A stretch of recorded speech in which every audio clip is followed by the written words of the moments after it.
There was a time I dreaded mornings, not because I was tired, because I was empty. Every morning felt like Groundhog Day with anxiety. Hit snooze, scroll nonsense, rush regret. Then one day, I didn't try to change everything. I just did one thing differently, and then another, and another. This is the exact routine that helped me go from a drained zombie to a calm, focused human being. No miracle hacks, just small wins. And now I actually want to wake up. Let me walk you through it. You can steal it, tweak it, reclaim your mornings too. Step 1. Wake up before the world does. You don't need a 4 a.m. badge of honor. You need time that belongs to you. That's why I wake up at 5:45, not because it's trendy, but because it's quiet. The world isn't tugging at me yet. There are no emails, no deadlines, no drama, just stillness. And that's where you build your inner fortress. I don't check my phone. I don't negotiate with my blanket. I just sit up, plant my feet, and whisper, "Thank you. I get another shot today." That tiny moment rewires your mood. You're no longer reacting, you're creating. And if you're struggling to get up, here's a pro tip. Put your phone in another room and get a $10 alarm clock. It won't open Instagram, but it will change your life. Step 2, cold wake-up call. Let me be real with you. I used to think cold showers were masochism in disguise. Then I tried it, and I hated it, which is exactly why it worked. See, comfort is clever. It whispers, 5 more minutes. It convinces you that softness is self-care. But discipline?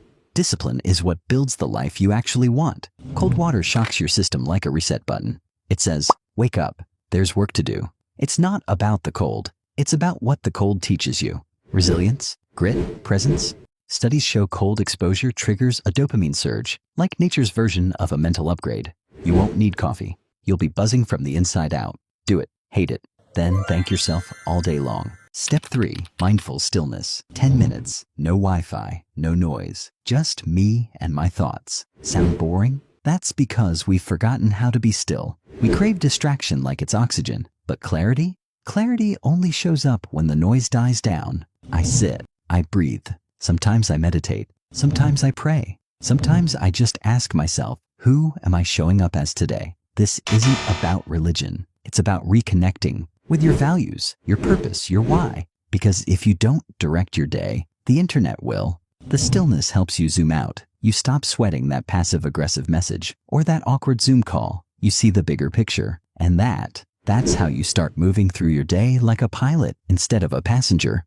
Step 4, tactical journaling. Forget the Dear Diary stuff. This isn't teenage heartbreak journaling. This is a strategy session with your own brain. Every morning, 3 bullets. What am I grateful for? What would make today a win? What's one thing I must avoid to not ruin it? It's a compass. Without it, I drift. With it, I lead. You don't need a fancy journal. You just need to be honest. One day, my must not do was check my email before 10. Just that one thing saved me from 3 hours of anxiety. And if you're thinking, I don't have time for journaling, check your screen time. I bet you gave TikTok 120 minutes yesterday. You can give yourself 10. Step 5, move or stay stuck. I used to skip workouts in the morning. I'll do it later, I said. Spoiler, I never did. Now, I move before the sun's even up. Why? Because motion creates emotion. You want clarity? Move. You want confidence? Move. You want to stop feeling like a blob of stress and snacks? Move. It doesn't need to be extreme. You can stretch, walk, dance, do yoga, hit a dumbbell set. Just tell your body, we're in charge today. I do 25 minutes, weights plus incline walking. That sweat, it's not just physical, it's spiritual. It says, I showed up for me before the world asked me for anything. That kind of momentum, it doesn't just shift your body, it shifts your identity. You stop asking, can I handle this? You start saying, try me. Step 6, energy check-in. Energy isn't about caffeine, it's about alignment. After movement, I check in. Am I calm? Am I focused? Am I tense? Because how you feel becomes how you behave, and how you behave creates your outcomes. If my mind feels foggy, I'll breathe. If I'm spiraling over to-dos, I'll brain dump everything on paper. If I'm anxious, I'll pause and say out loud, this moment doesn't define me. My response does. Energy leaks kill progress. One snarky text, one rude comment, boom, your day's derailed. This check-in protects your focus like armor. Step 7, eat to fuel, not fill. This isn't a diet sermon. It's a simple truth. Junk in equals junk out. I used to eat whatever was quick. Cereal, toast, sugar bombs. And by 10 a.m., I was crashing harder than my Wi-Fi in a storm. Now, high protein, slow carbs, hydration, nothing crazy, just intentional. Eggs, oats, chia, water with lemon, sometimes just a smoothie packed with nutrients. When you fuel your body like it matters, your brain gets the message. We're doing important stuff today. Food is programming, and you're either coding energy or fatigue. Step 8. Skincare for sanity. Sounds silly, but hear me out. Washing your face with intention is powerful. It's not just hygiene, it's symbolism.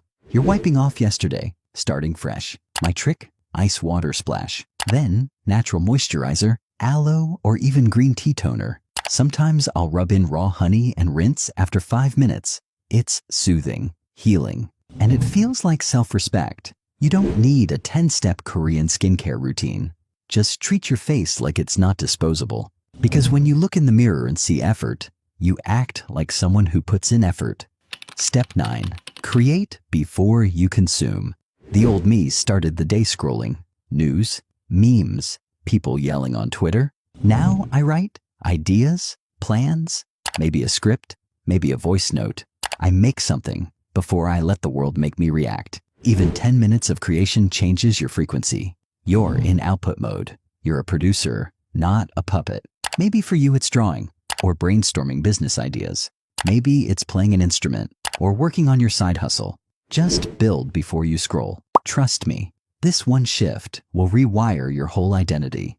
Final thoughts. Small wins, big shifts. This routine didn't happen overnight. I stacked it, layer by layer, like bricks. Not magic. Start with one thing. Wake up a little earlier. Skip the scroll. Sit in stillness. Pick your first step. Because the goal isn't to have a perfect morning. The goal is to own your morning. And when you do that, you stop chasing your life. You start building it. If this video helped you pause, reflect, or breathe deeper, tap that like button. Drop a comment with the habit you're going to try tomorrow. And don't forget to subscribe for more content like this. Simple tools for a stronger mind, body, and life. This is your time. Let's go.